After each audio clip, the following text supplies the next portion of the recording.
오늘도 말씀과 기도로 이 자리에 오신 분들을 환영합니다. 3월 12일 마태복음 18장 21절로부터 19장 2절까지의 말씀, 용서의 은혜. 지금부터 본문을 읽겠습니다.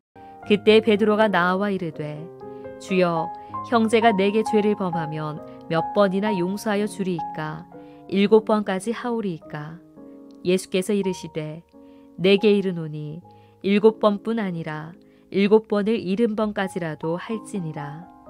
그러므로 천국은 그 종들과 결산하려 하던 어떤 임금과 같으니 결산할 때에 10,000달란트 빚진 자 하나를 데려오매 갚을 것이 없는지라.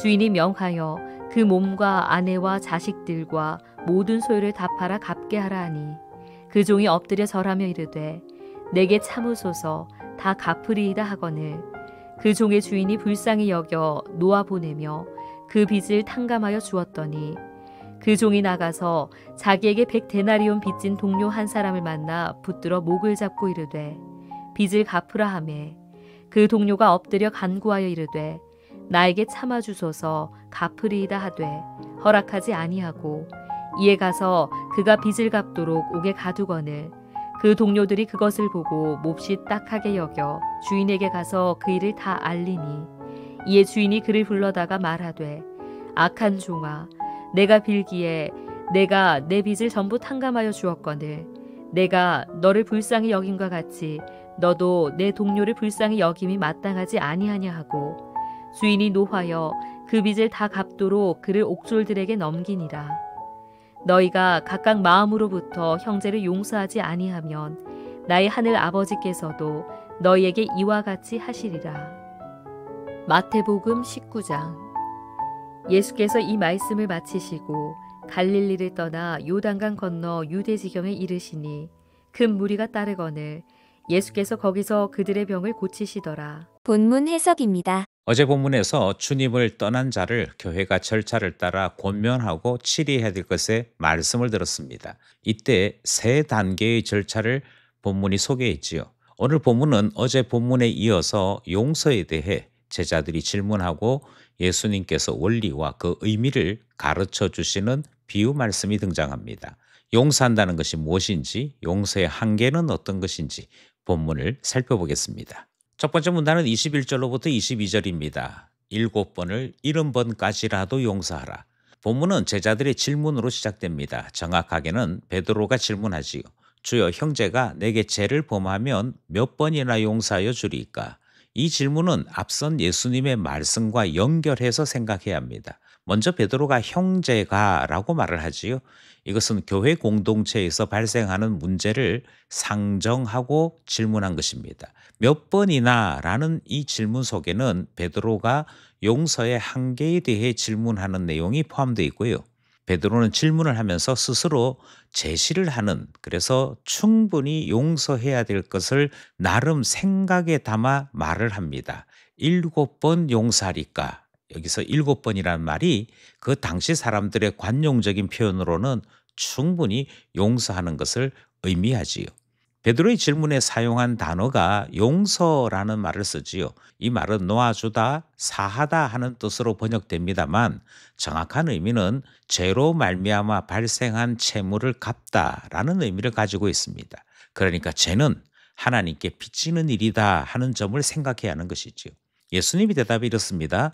70번을 7번.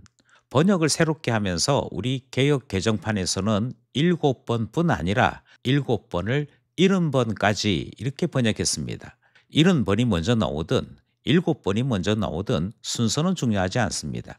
예수님께서 어떤 의도로 말씀하셨느냐 하는 것이 중요하지요. 문자 그대로 하자면 490번 용서하라는 뜻이 됩니다만 베드로의 말을 생각한다면 이런 의미가 됩니다. 너가 충분하다고 생각했던 그 크기만큼 있잖아. 그 크기에서 70번을 더해 라고 말씀하시는 것이지요. 결국 예수님의 말씀은 너의 생각대로의 충분함이 아니라 완전함, 무한함, 그리고 목표를 이룰 만큼 충분히 라고 하는 의미로 생각하게 됩니다. 여기서 형제를 용서한다는 것이 개인적인 감정을 털어버리는 일 정도라고 생각한다면 이 말씀은 대단히 힘든 말씀이 됩니다. 아마 제가 인격이 부족해서 이 말씀대로 살 수 없습니다 라고 말을 하거나 예수님을 먼저 만났던 저는 늘 용서해 주는 사람이 되고 아직도 인격이 부족하고 철없는 신자는 여전히 갑질을 하는 이상한 공동체 되는 거 아닙니까? 하는 질문이 생각나게 되는 것이지요. 하지만 이 말씀은 개인에게 주신 것이 아니고 교회에 주신 것입니다. 그리고 용서에 대한 질문으로 등장하는 것이고 구원의 차원에서 생각해야 합니다. 교회가 어떤 곳입니까? 죄를 향하려는 신자들을 돌이키는 곳이 교회입니다. 다르게 말씀드려서 용서하는 일을 통해 그가 온전한 신자 되기까지 돌봐야 하는 곳이 교회다라고 하는 말씀 들었습니다. 그러니 아마 그 횟수는 490번 이상이 될 것입니다. 왜냐하면 저절로 온전한 신자에 이르는 사람은 없고 교회가 품어내고 품어냄으로 말미암아 결국 온전한 신자가 되는 데까지 이르기 때문이지요. 첫 번째 문단 말씀 살펴보았습니다. 둘째 문단은 23절로부터 19장 2절까지입니다. 긍휼을 받은 사람이 긍휼을 베푼다. 이 비유의 시작은 엄청난 돈을 빚진 사람을 소개하는 것으로부터 출발합니다. 왕에게 1만 달란트를 빚진 한 종이 있다라고 소개합니다.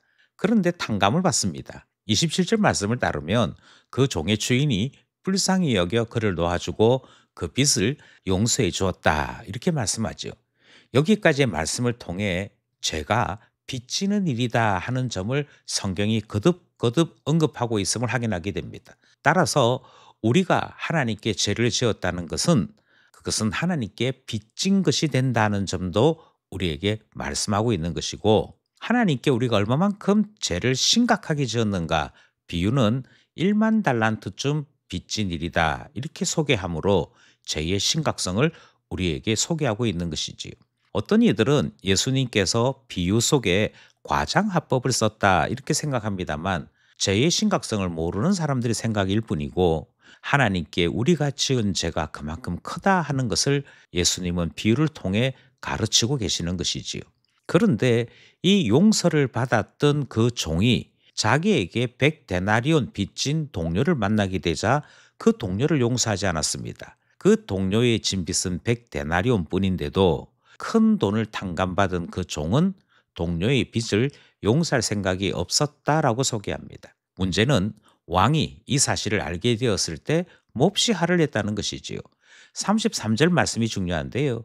나도 너를 불쌍히 여긴 것처럼 너도 너의 동료 종을 불쌍히 여겨야 되지 않느냐라고 주님이 말씀하셨다는 것이지요. 여기서 강조되는 단어가 불쌍히 여기다 이 말이지요.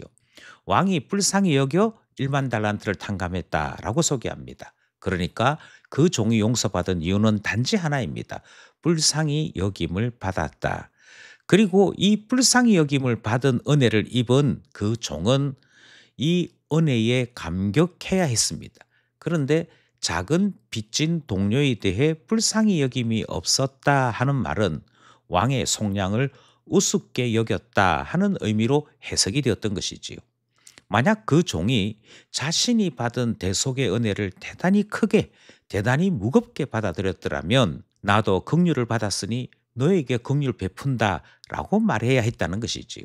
우리는 오늘 본문 말씀을 통해서 많은 것을 배웠습니다. 용서, 긍휼이라는 단어를 배우게 되었고요. 이것이 하나님의 마음이구나. 하나님께서 우리를 구원하시는 것이 이와 같은 것이었구나. 십자가가 어떤 것인지 또 십자가를 통해 속량받았다, 속죄받았다는 것이 무엇인지도 알게 되었습니다. 인간은 죄로 말미암아 하나님 사이에 빚을 지게 되었다 하는 것도 알게 되었고 그 죄의 값이 1만 달란트 이상 된다 하는 점도 배우게 되었습니다. 우리가 구원에 이르게 된 것, 우리 공로는 아무것도 없고 주님께서 긍휼히 여겨주셨다, 불쌍히 여겨주셨다 하는 것도 알게 되었습니다. 이 모든 말씀이 교회가 형제들을 어떻게 품어야 하는지 그것에 대한 말씀인 것도 배우게 되었지요. 은혜를 입은 자가 그 형제들에게 은혜를 전하는 일, 그리고 그 사이에 인내하고 가르치고 양육해야 될 책무가 교회에 있음도 우리는 말씀을 통해 배우게 된 것입니다. 이 모든 인내가 가능한 것은 하나님께로부터 우리가 먼저 큰 은혜를 받았기 때문이다 하는 교훈도 우리는 배우게 되었습니다.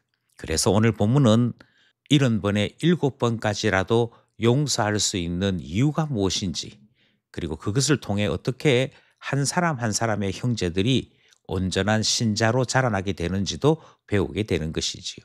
지금까지 인내와 관용을 누리는 신자였다면 이제 교회가 되셔서 또 다른 형제들을 인내하고 관용할 수 있는 우리 모두 되기를 간절히 소원합니다.